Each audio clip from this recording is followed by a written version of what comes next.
warahmatullahi wabarakatuh. Perkenalkan, nama saya Faiza Zahratul Ulia dengan NIM F042570. Di sini saya akan mempresentasikan tentang analisis risiko keuangan berdasarkan 5 kelompok rasio, yaitu likuiditas, aktivitas, solvabilitas, profitabilitas, dan market rasio. Pertama, kita akan masuk ke rasio likuiditas. Rasio ini digunakan untuk mengukur kemampuan perusahaan dalam memenuhi kewajiban jangka pendeknya. Yang pertama adalah current ratio dengan rumus aset lancar dibagi liabilitas lancar, hasilnya adalah 1,52 kali. Artinya, setiap Rp1 kewajiban lancar ditopang oleh 1,52 aset lancar. Nilai ini termasuk baik karena berada di atas standar umum, yaitu 1,5.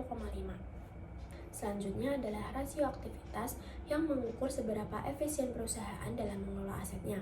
Pertama, inventory turnover sebesar 7,34 kali. Artinya, persediaan berputar sekitar 7 kali dalam setahun.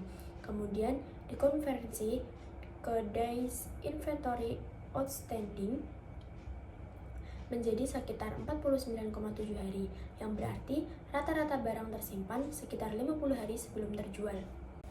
Selanjutnya, day sales outstanding sebesar 33,44 hari, artinya rata-rata waktu penagihan piutang sekitar 33 hari. Ini menunjukkan pengelolaan piutang cukup efisien.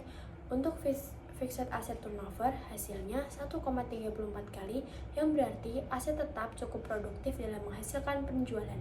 Sedangkan total aset turnover sebesar 0,76 kali, menunjukkan bahwa setiap Rp1 aset menghasilkan Rp0,76 penjualan.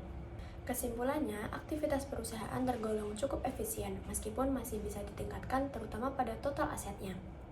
Kemudian, rasio solvabilitas. Rasio solvabilitas digunakan untuk mengukur kemampuan perusahaan dalam memenuhi kewajiban jangka panjang. Pertama, debt rasio sebesar 43,39%. Artinya, sekitar 43% aset perusahaan dibiayai oleh utang. Ini masih tergolong aman karena tidak lebih dari 50%.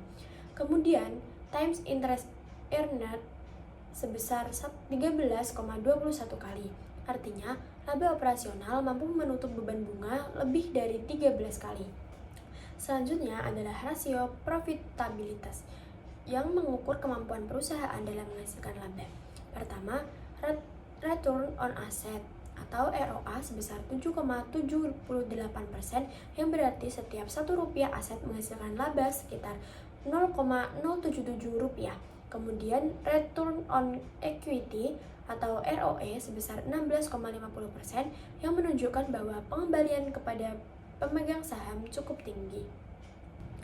Terakhir adalah market ratio yang berkaitan dengan penilaian pasar terhadap perusahaan. Pertama, ada EPS sebesar Rp840,16 per lembar saham. Ini menunjukkan laba yang diperoleh untuk setiap saham. Kemudian ada price to earning ratio sebesar 5,83 kali. Nilai ini lebih rendah dibandingkan rata-rata sektor otomotif, yaitu sekitar 8-12 kali. Artinya, saham perusahaan ini cenderung underrated atau masih memiliki potensi kenaikan harga. Demikian presentasi dari saya. Kurang lebihnya mohon maaf. Wassalamualaikum warahmatullahi wabarakatuh.